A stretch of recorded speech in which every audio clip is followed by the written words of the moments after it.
So good morning, students. Once again, welcome back to the course of software testing methodologies. Today, in this video, let us discuss about the taxonomy of bugs. This video is brought to you by Newton's Group of Institutions, Macharla.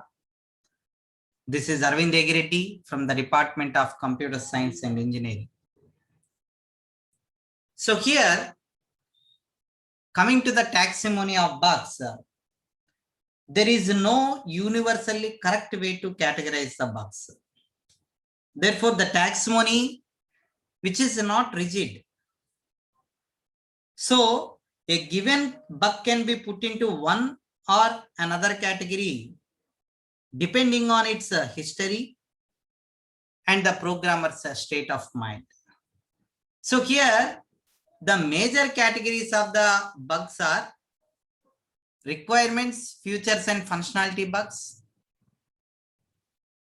structural bugs, data bugs, coding bugs, interface, integration and system bugs, test and test design bugs. Now let us see what is the requirement, features and functionality bugs. So here various categories in the requirement, features and functionality bugs. They include requirement and specification bugs, feature bugs and future interaction bugs. So requirement and specification bugs. Here requirements and specifications, they are developed from and can be implemented ambiguous or self-contradictory. So they can be misunderstood or impossible to understand. So here the specifications that don't have flaws in them may change while the design is in progress. So these features are added and can be modified and can be deleted. So here requirements, especially as expressed in specifications, are the major sources for the expensive bugs. Here the range is from few percentage to more than 50%. That is depending on the application and the environment what we are using. So here what hunts most about these bugs is that they are the earliest and invade the system at the least level. So here coming to the future bugs, here the specification problems, they usually create the corresponding future problems. So here the future can be wrong or it can be missing or it can serve a number of useful purposes. So here a missing feature can be or a case which is easier to detect and which can be easy to correct, or a wrong feature could be deeply designed implications. That is, it is because of deeply designed implications. So removing the features might complicate the software and consume more resource and they may foster more bugs. Now coming to the third one, that is future interaction bugs. Say they provide correct, clear, implementable and testable features specifications, of course, which may not be enough. And these features usually come in groups of related features. So these features of each group and the interaction of these features which is in the group are usually well tested. So here whatever the problems that come, we cannot predict them. So they are unpredictable. So here unpredictable interactions between the feature groups which are even between the individual features. For suppose if you take an example, your telephone is provided with a call holding or call forwarding feature. The interaction between these two features may have different bugs. So here every application has its own peculiar set of features and much a bigger set of unspecified features which interact their potential and therefore result in future interaction bugs.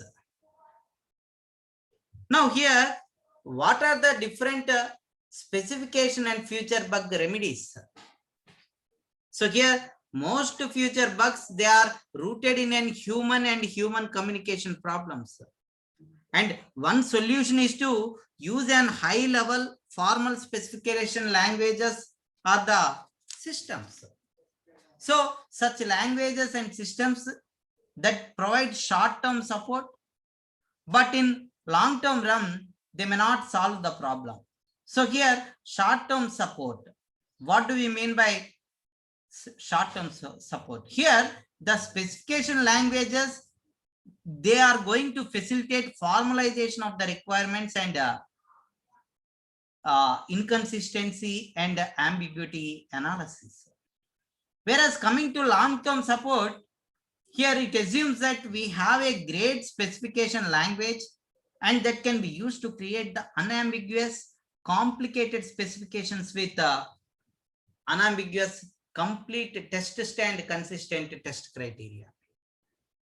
So here, the specification problem has been shifted to an higher level, of course, but not completely eliminated. So here, testing techniques for functional bugs. Here, the most functional test techniques, that is those techniques which are based on the behavior description of the software, such as transaction flow testing or syntax testing, domain testing, logical testing, and state testing, which are useful in testing the functional bugs. Now coming to the structural bugs. So here, various categories of structural bugs. They include control and sequential bugs. So here, control logical bugs, processing bugs, initialization bugs, data flow bugs, and anomalies. Now first coming to control and sequential bugs. So here the control and sequential bugs, they include path left out, which could be an unreachable code, or improper testings of loops, or loop back or loop termination criteria which is incorrect, or missing process steps, or duplicating processing, or unnecessary processing, or unnecessary use of go-tos. So here, one reason for control flow bug is that this area is amenable to the theoretical treatment. So this is going to support the theoretical treatment. So here, most of the control bugs, they are easily tested and they can be easily caught in an unit testing itself.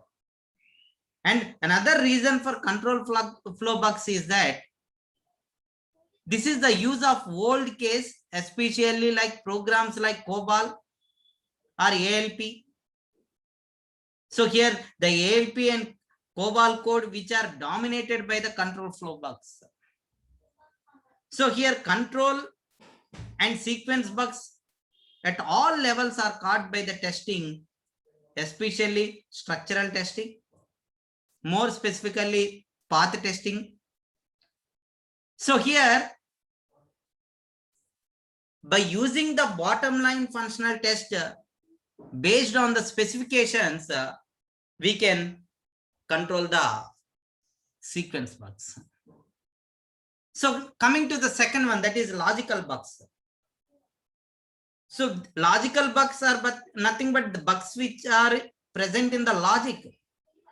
So here, especially these are related to misunderstandings, how the case statements and logical operations behave slightly, and their different combinations.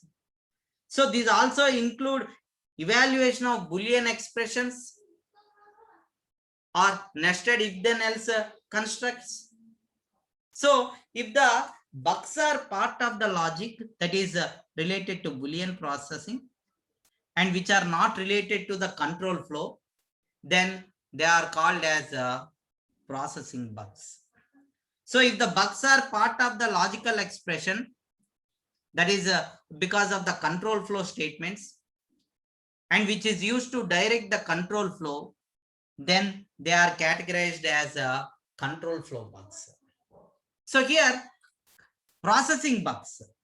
So what is processing bugs? These processing bugs, they include arithmetic bugs, algebraic bugs, mathematical functions, algorithmic selection, and general processing. So here, the examples what we can consider for the processing bugs, they include incorrect conversion from one data representation to another, or by ignoring the overflows, or by using improper use of greater than or equal to, etc. So such kind of bugs, what we call them as an processing bugs. So although these kind of bugs, they are very frequent, so we can easily catch them in the unit testing itself. And fourth one, initialization bugs. So here, initialization bugs which are common. So that is, initialization bugs can be improper and superfluous. So while initializing, we have to see that whether the initialization is being done double time or single time. So unnecessarily we are initializing the values or like that. So here, superfluous bugs, they are generally less harmful but can affect the performance of the program or performance of the system. So typical initialization bugs, they include forgetting to initialize the variables before first use, or assuming that they are initialized elsewhere in the program, or by initializing with the wrong format or representation, or by its type, etc., etc. So all such kind of bugs, they come under the initialization bugs. So here, if we are going to declare the variables explicitly, like in Pascal, what we can do, that can reduce some to some extent these initialization problems. Now coming to the last one, that is data flow bugs and anomalies. So here, most initialization bugs, they are specific case of data flow anomalies. So here, the data flow anomaly that is going to occur where there is a path along which we expect to do something unreasonable with the data, such as using an uninitialized variable, or attempting to use a variable before it exists, or trying to modify them and not storing or using the result, or initializing twice without an intermediate use. So such kind of bugs, we call them as a data flow bugs or anomalies. Now coming to the data bugs. So here, the data bugs, they include the third one. So here, data bugs. So the data bugs, they include all bugs that arise from the specification of data objects. They come or they arise because of their formats. So the number of such objects and their initial values. So here, the data bugs are at least as common as bugs in the code, but they are treated as if they don't exist at all, because the code migrates the data. Software is evolved towards the programs in which more and more of the control and processing functions are stored in the form of tables. And because of this, there is an increasing awareness that the bugs in the code are only half the battle, and the data problem should be given equal attention. So now coming to these data bugs, we can have dynamic data as well as the static data. So how these bugs going to affect the dynamic data versus static data? So here, these dynamic data, they are transitory. So whatever their purpose or their lifetime is, whether if they may be relatively short or typically the processing time of one transaction. So here, the stored objects or the storage objects, they may be used to hold the dynamic data of different types with the different attributes and different formats So here, dynamic data bugs are due to the leftover garbage in the shared resource. And this can be handleable in three ways. One is either to clean up after the use of the user, used by the user, or we can clean up by using the resource manager, or no cleanup at all. So here, coming to the static data, here the static data are fixed in the form and content. So they appear in the source code of the database directly or indirectly. For example, a number or a string or a character or a bit pattern. So here, compile time processing will solve the bugs that are being caused by the static data. So here, information, parameters, and control of the static or dynamic data can be served in one of the three roles. That is combination of roles as a parameter for control or for information. Now coming to the fourth one, that is coding bugs. So coding errors are of all kinds can create any of the other kind of bugs. So here it can be syntax errors, which are generally not important in the schema of things. If the source language translator has adequate syntax checking. If a program has many syntax error, then we would expect many logical and coding bugs. So here the documentation bugs are also considered as a coding bugs because which may mislead and maintenance of the programs.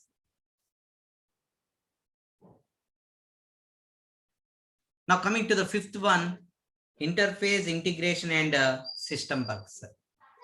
So here the various categories of the bugs in interface integration and system bugs are external interfaces. So here the external interfaces are the means that are being used to communicate with the world. So these include devices, actuators, sensors, input terminals, printers, and communication lines.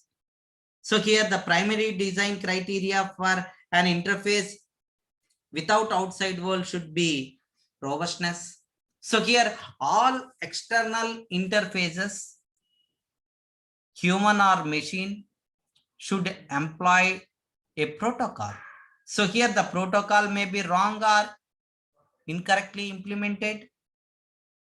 And some other external interfaces bugs, which include invalid timing or sequence assumptions related to the external signals, or by misunderstanding the external input or output formats, or insufficient tolerance to the bad input data.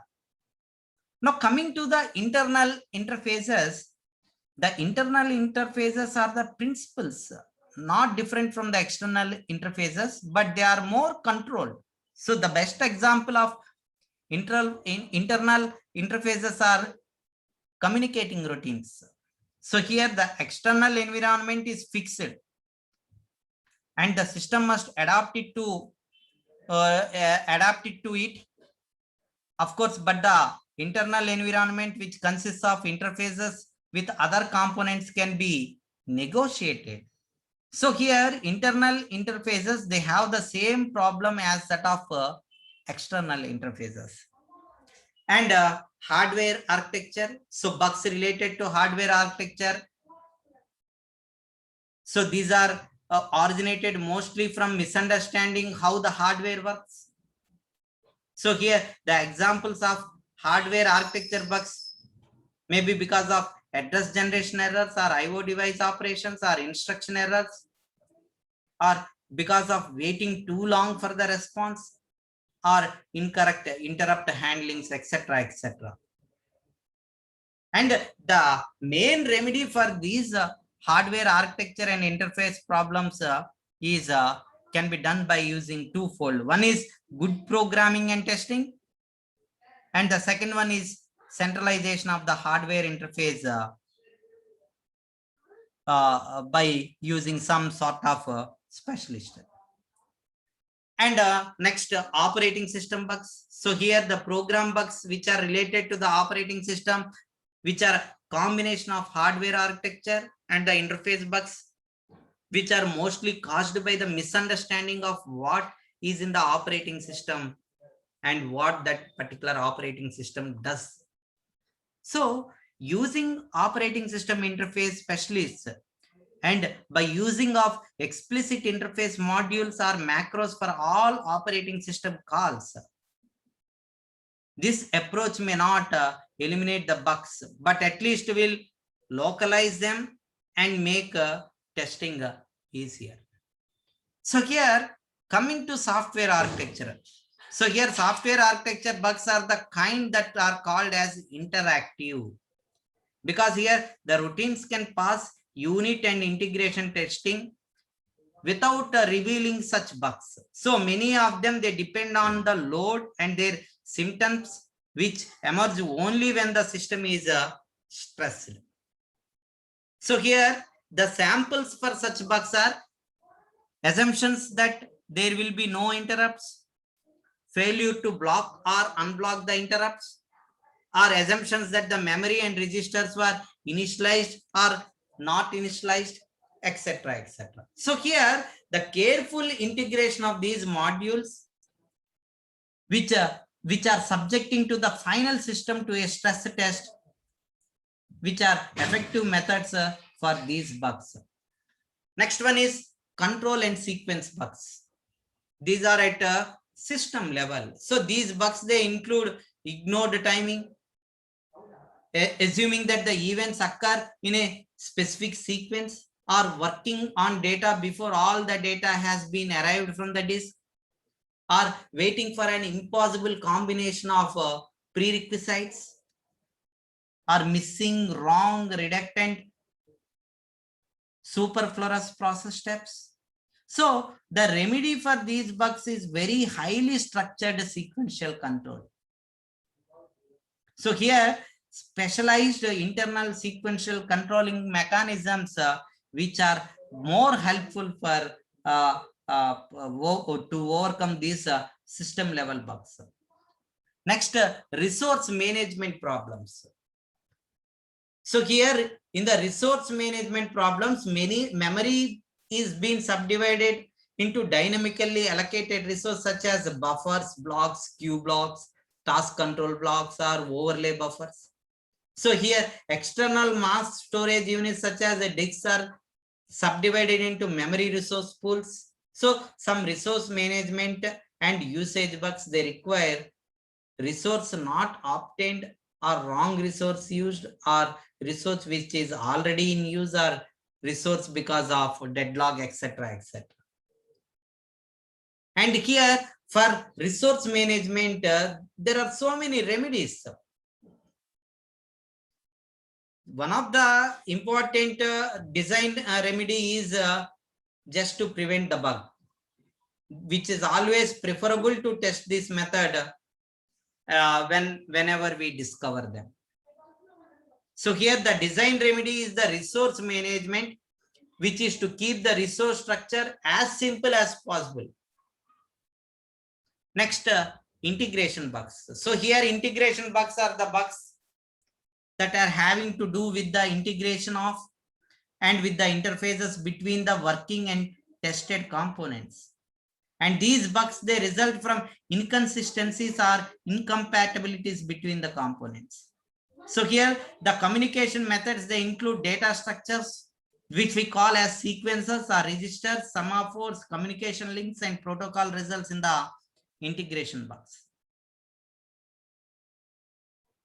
So here these integration bugs, they do not constitute a big bug category.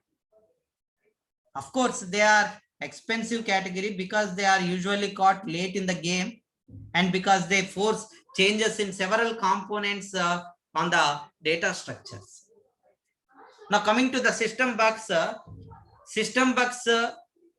they are going to cover all kinds of bugs that cannot be described at a component or to their simple interactions. but they result from the totality of interaction between many components such as programs, data, hardware, and the operating system. So there can be no meaningful system testing until there has been tough component and integration testing. So here these system bugs, which are infrequent, but they are very, very important because they are often found only after the system has been fielded. And the last one, test and test design bugs. So here testing, who does the testing? Testers.